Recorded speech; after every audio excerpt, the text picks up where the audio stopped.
boys and girls. Welcome to another episode of Branch District Library Kids Place Tween Club. For all you 10 to 12-year-olds and maybe a few of you that are a little older or younger tuning in today. Today we're going to be exploring building Viking boats and dragon eyes. And we're going to start this off with Miss Angie showing you how to assemble your own Viking boat.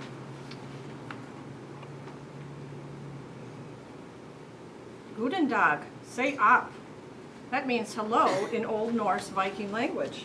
Today I'm actually going to start with a smaller Viking long ship for you. This is one that if you have a 6 to 9-year-old, you can come to the library and pick up one of these bags, and in that bag you will get everything you need to make your own Viking long ship.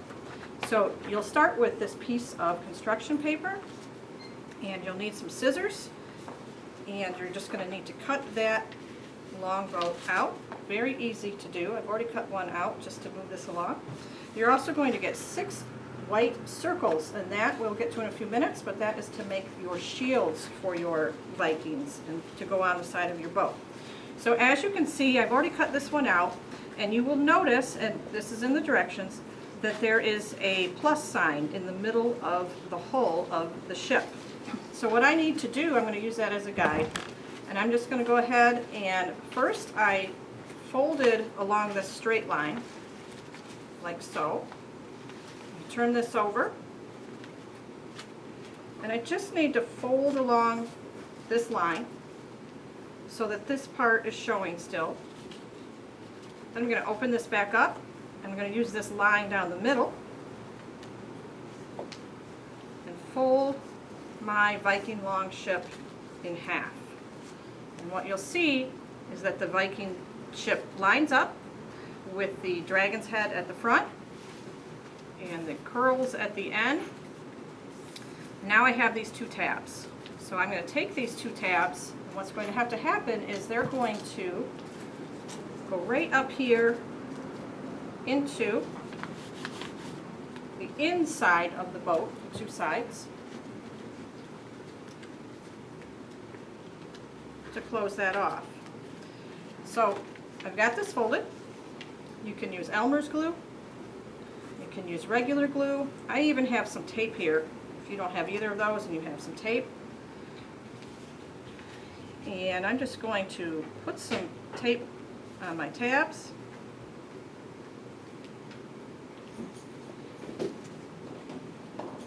Fold this back up again.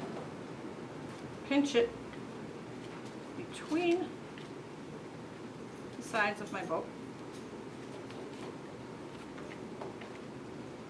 I'll do the same thing on the other half. Now, that end's coming out a bit, so I'm going to go back. Put that in. And again, if I have some tape, I can always tape it to hold it in place while my glue is drying. It's a bit warm in here today, so my glue is not wanting to cooperate. Vikings don't like hot. We like it out on the ocean.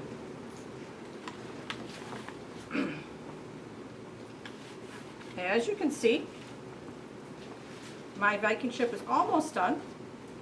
And just to show you, you could also take a cereal box if you wanted to and take this same template and trace it on a cereal box. We're going to do that in a minute.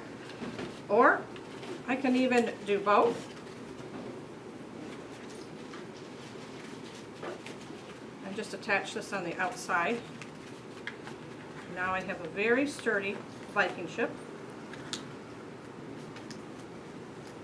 that can go out and sail the oceans and bring home treasures. One last thing I'm going to do with this boat, you might have noticed when you cut out your boat you're going to have some extra construction paper, and I kept mine out because this Viking ship, if you have a hole punch you can use, or you could just use a pencil, something that will put holes. You'll notice that they have holes here. So you're going to get in your kit coffee stirrer. And you can take that coffee stirrer and cut it down to a smaller size.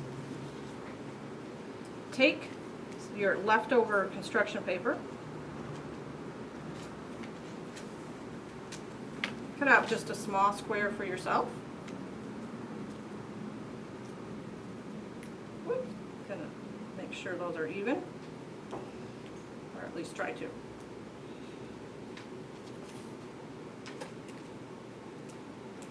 Tape this to my coffee stick. Now I have an oar. Now there's 8 holes, so you can make 8 oars if you want, or you can just make a couple. The last step will be to take the circles that we give you. You can use a marker or a crayon. And you're just going to design your Viking shields. Now the Vikings tended to have patterns on their shields, and if you come to the library, we have several books on Vikings, and you can see what some of those are. Oftentimes it was just 2 colors.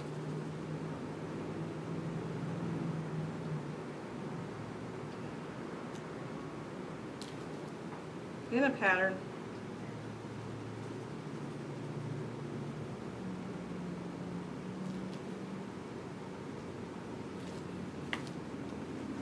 I'm going to take my glue again.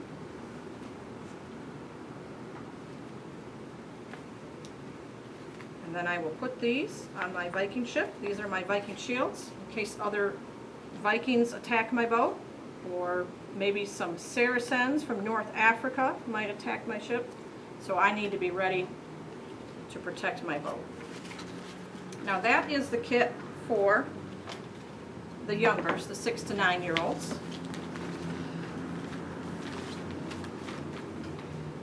But if you are in the 10 to 12 year old age range, you're going to come to the library and you're going to get your own bag as well. Yours will look like this. And it will have most of everything you need in it to make your own Viking longboat. It will look like this when we're done. You can use poster board or something that most of us probably have in our kitchen cupboards. You can use cereal boxes.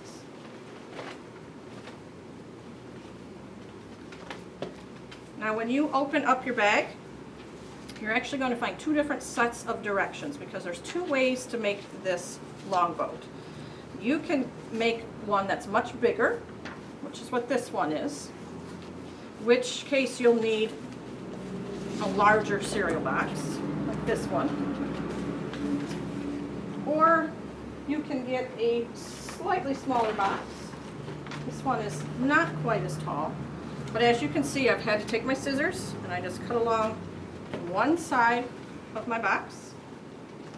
And as the directions will tell you, you're going to want to have the cardboard side up. And we'll start with our first one. This is our long one. So with this longer one, which is printed out on a larger piece of paper, I can just take this boat, and here's what I like. This is why I like this box, because this is going to become the hull of my boat. And what I want to do is take my Viking ship, and this part right here that runs along the middle, I'm going to set that along one edge of this side of the box. And take my pencil, and I'm going to trace that out. And here's the important part. When I have this side traced, I'm then going to pick this up, and I'm going to move the other side to this flap of the box so that I'm using this whole part for the whole of my ship. That'll make my ship sturdier. Just make sure that you're keeping it lined up. I'm going to move this one over to here, and I have to do the same. I will trace it out all the way around so that it eventually looks like this. Then I have to take my scissors and cut that out. And so you can see it's going to look like this when I'm done. Just like the other boat, we're going to do the same with the folding. Now you're going to get a second option if you want a boat that's not quite as big. Your second option, which also comes with directions, is going to be 2 pieces of paper. You'll have to cut both pieces of paper out, and then you're going to line side A to side B, just like this. You'll want to tape that down.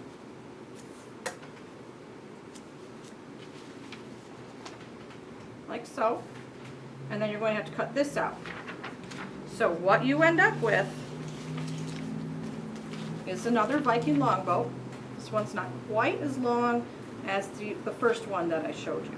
And again, you're just going to take this, put it on your cardboard,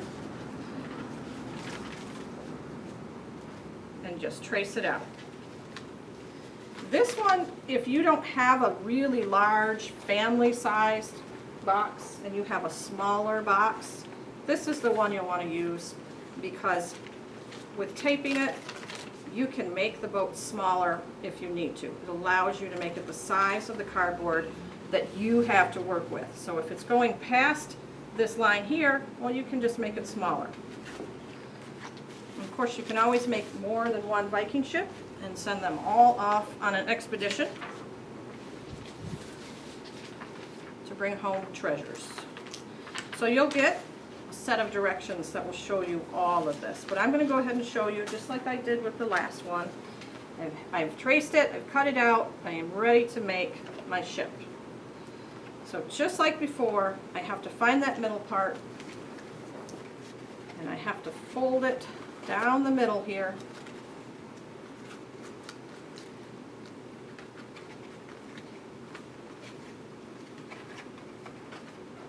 So that it meets in the center of my 2 ends. And for now, I'm just going to tape this. If you are working with a cardboard box, which is a little bit thicker, you could use poster board as well, which is not as thick. You'll want to use this kind of glue. This glue stick just won't have enough to it to hold it together, but I would, of course, cover this in glue.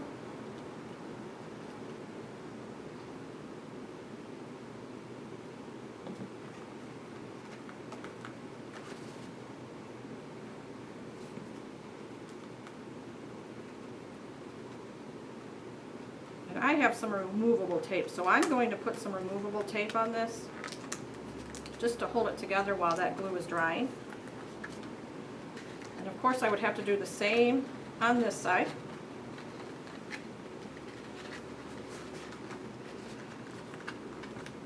I'll just do this for now.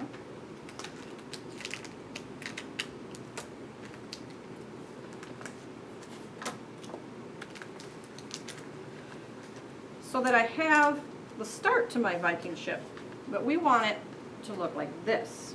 So we have a few more steps to go. As you can see, you're going to get some circles with this one that you can color in your own patterns to put on your boat. You'll get 3 for this side and 3 for the other side.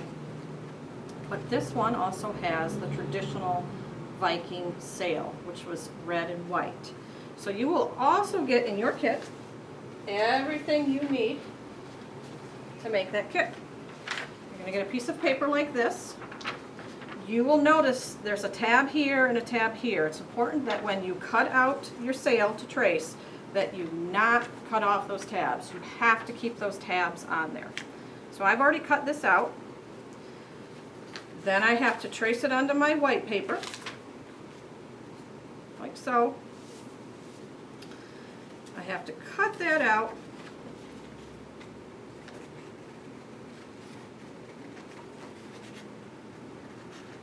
Making sure I keep those tabs. If I don't, I will not have a very easy time attaching this sail to the straw that we're going to give you.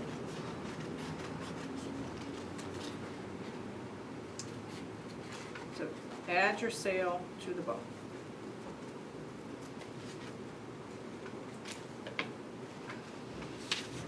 You're also going to get a red piece of paper like this that already has the lines on it for you. You just need to cut down on those red lines.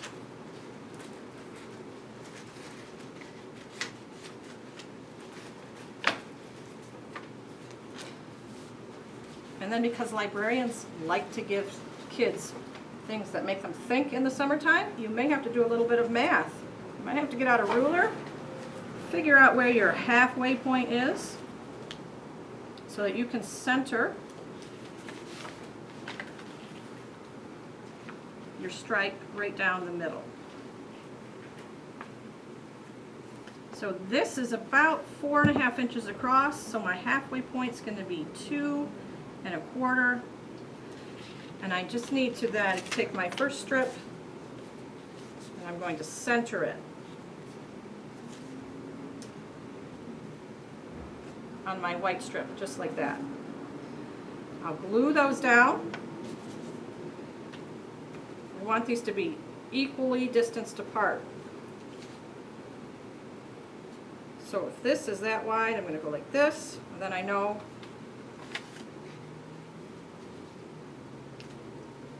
that I just have to start with the red right there. Take my glue stick,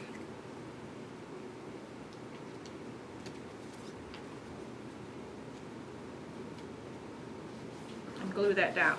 Now, as you can see, I have some extra. So once I get all 3 pieces glued down, I'm just going to take my scissors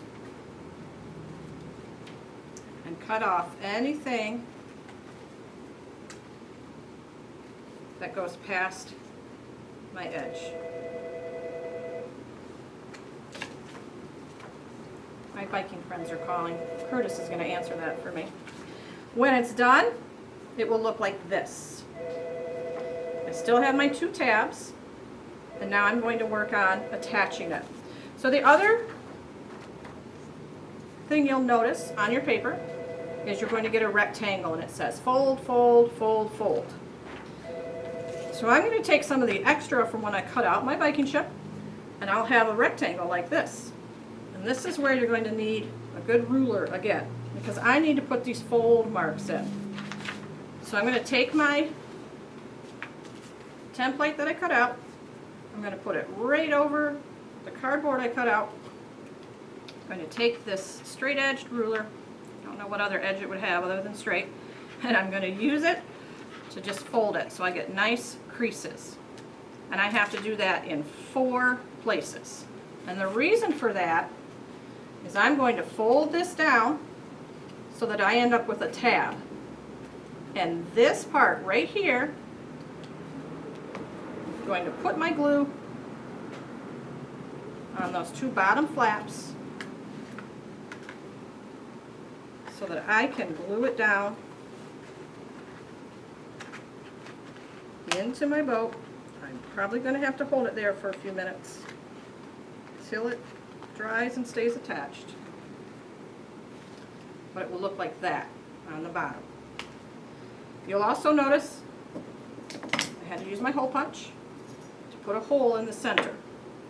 And that is because I'm going to take my straw, use my tabs, start from the front, bring it up through the back,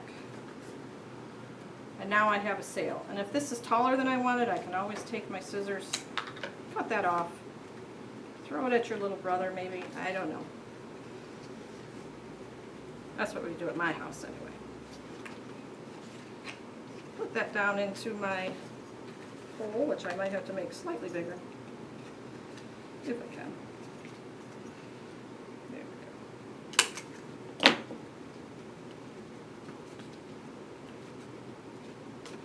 I put it in upside down. You want the points to be facing down, and your sail, in order to face the front of your ship will be where your dragon head is. So that will go in there like that. And when you're all done, you'll have a boat that is ready to sail onto the oceans. And hopefully, your boat won't be attacked by other Vikings.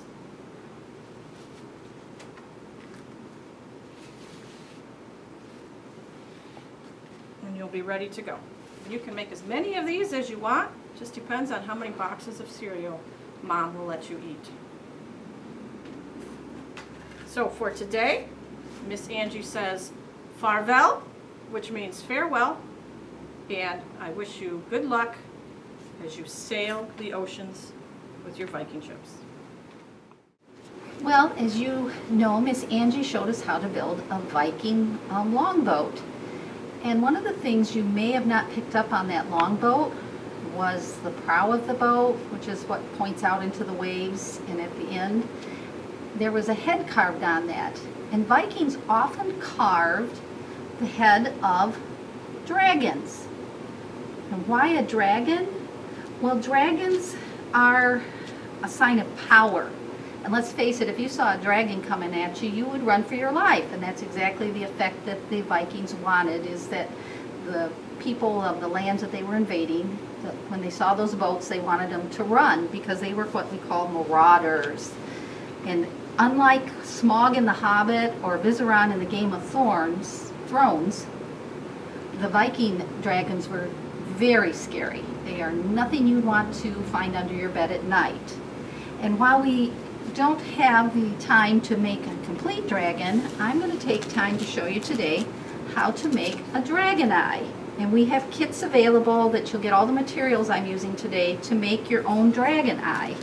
And these are some of them that I have made, or some friends of mine made. So the dragon's eyes, just like dragons, can be as varied as you want them to be. And you'll also receive one of these, which has got some inspiration for you, because if you're like I am, you kind of just need something to look at, a visual sometimes. But when you get your kit, you'll find this modeling clay in there, Model Magic. Now I made this eye earlier this week.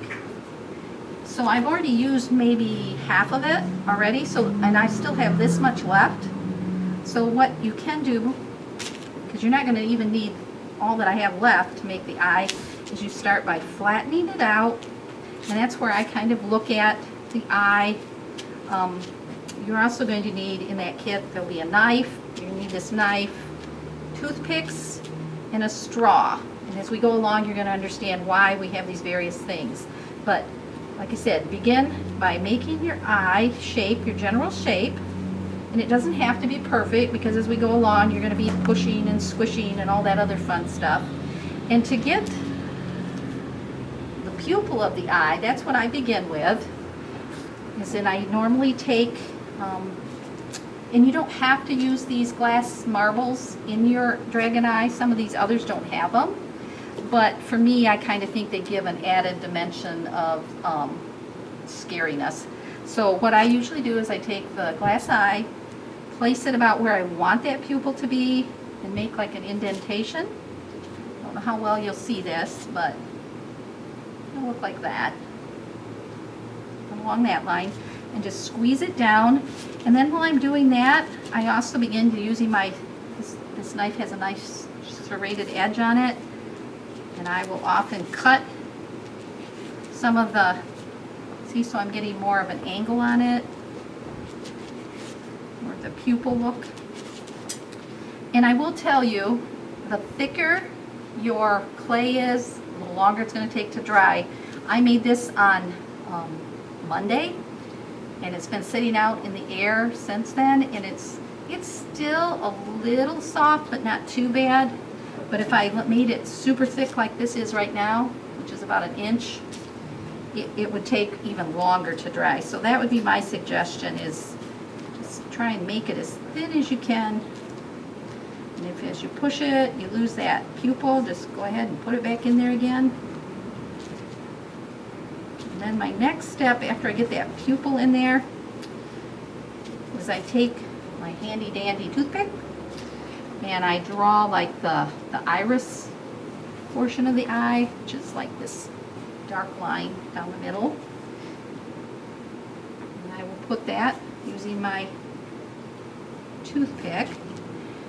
Then I usually use a piece of black. Now this is what's cool, guys, is that I found that if I use my Crayola sidewalk chalk, I mean, you may have other brands, but Crayola makes these bright ones, and they're really cool, because this is a fun trick that you could use with other things too, is you take your sidewalk chalk, your serrated edge knife, and you literally scrape it like that. You get some chalk off there, and then I take one of my paint brushes, add some water. See, I don't know if you can see, but you should have a nice, it's kind of thick, but it's a paint. And then I just gently, in that indentation I made, paint the pupil. So we're going to get something that looks like this. Something looks like this. Down it goes, down it goes. And then, depending on, maybe you want a red eye, a yellow eye, whatever color you want, just take another piece of sidewalk chalk. In this case, I'm going to go with this funky, I guess it's an orange. Same knife. If you have a cloth, you could wipe it off on it. It shouldn't really matter if it gets some black in it. Once again, I just scrape some off there. I'm using my water. Actually, I found it easier sometimes to have more than one paintbrush. In this case, it's, once again, just dab the water in those chalk shavings, and then I'm just going to paint pupil inside and get that little color that makes it pop out. This doesn't take very long. Now you will find this clay is kind of sticky. You could try and leave it out a little bit before you actually go to make the eye, just to see if it dries out a little more, but then I usually put my marble in at that time. So you've got that effect going on already. And then at this time, I take a little piece of clay, and we're trying to make dimensions so the eye kind of pops out at you. So you'll notice, if you can see, there's like a around the outside. So I just took clay and I roll it. Think about like a worm or a snake. Because actually the dragon is also another name that was given it, was serpent. So think of a snake eye. And then this I just literally, and this is where the sticky of the clay kind of wants to stick to you as well as the eyeball. And I just place my rolled clay around there, and sometimes this is a nice instrument. Just use your toothpick to just kind of press it down in there till it surrounds it. And I'm still thinking this looks a little,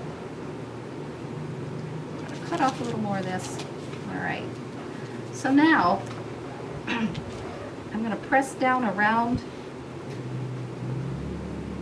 fingers down around the pupil, kind of try and make it look like it's got some more depth to it. And then you probably wonder why in your kit there's a straw. Well, the nice thing with the straw is you don't need all of it, so just cut a little bit of it off. And the cool thing with this is, if you notice in some of these, if you can get in close, it gives it like a scale look, like reptiles have. And so then I usually go around the pupil, just overlapping them to make it look like it's got scales, like a lizard or a snake. And that doesn't take very long. You can do it as much as you could do the whole thing like that if you wanted to. But I'm just going to do a portion of it. And then normally at this time I pull off a little more clay, because I'm going to outline the scaly part. I'm going to put another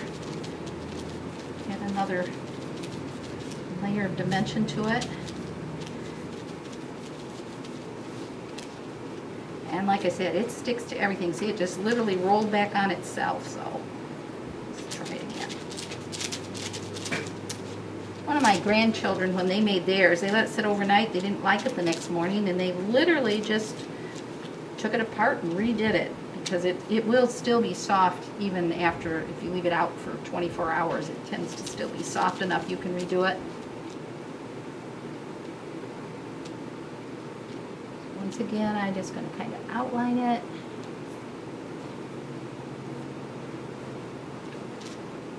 There we go. And see, since I ended up, it broke, so it's not one continuous piece. That's where my toothpicks come in, because then you can kind of work it so the line doesn't show. Just kind of work it together, outline it. Right. Now, if you want to give it even more dimension, you could like make these little balls. Just pull a little bit of clay, make little balls, and then just put them all the way around. Just kind of like that. See, it just kind of gives it more dimension, makes it pop. And I also, in some of these pictures, it looks like they have like particular in this one, it almost looks like little teeth out of that. So I wanted kind of like that effect. So what I did to do that is I took some of my clay and I just used my knife and kind of looked at that to try and make like an angle. So it looked like it was sharp. And then I just put that wherever you feel like, well, maybe it's going to have a little, so I put that one on there.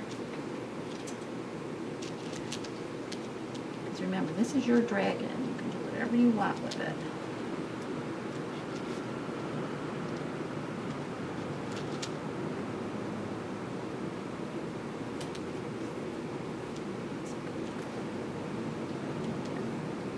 And then you can just continue to build from here. You know, as much as you want to put some more dimension to it, make some more balls. You could do whatever you want. You could put some more like that. Just however you wanted to make it scary, or if you want a friendly one like How to Train Your Dragon from those movies. But you just keep working it. And then when you go to, if you want to paint it like I did, like I said, we are going to give you some chalk in the kit we send with you. So you will have a couple colors. But if you have sidewalk chalk at home, you just go ahead and use whatever colors you want. So if I wanted to say, make it maybe yellow, like this yellow. And you can mix colors too, boys and girls. So let's see what happens if I scrape a little yellow. And I've already got that brighter colored orange. I just need to add a little water. Let's see what color I get. It's kind of a darker orange. So, and then when it's time, you just go ahead and you just use your paintbrush and you just paint it. Just like that. It's pretty easy. And then, like I said, you can let it dry. It's going to need at least overnight. And in like this case, it had 3 days to dry it nice and hard. So you should have enough when you open your kit up to make a set of dragon eyes and a little extra left over. Or maybe you want to actually make a full body of a dragon. But what we do really ask you is when you're finished, if you would send us pictures of your creations to this address right over here, this email address, we would really love to see what you come up with. So until next time, have fun creating dragon eyes. Guten Tag again, children. One last point we want to make about your boats. If you want to sail these, maybe down a river, on the lake, or just in the bathtub, one last step you could take would be to get some duct tape. Put some duct tape on your boat, all around, so that when you put it in the water, it's a little bit waterproof. Now, if you know even just a little bit about Vikings, you know that they like to go out raiding and taking things from other people. So when they set sail, sometimes they might be attacked by other Vikings or even by the Saracens of North Africa. And the Saracens liked to throw fire bombs at them. But the one thing that the Vikings worried about even more were sea monsters and dragons, which also liked to throw their own version of fire bombs at them.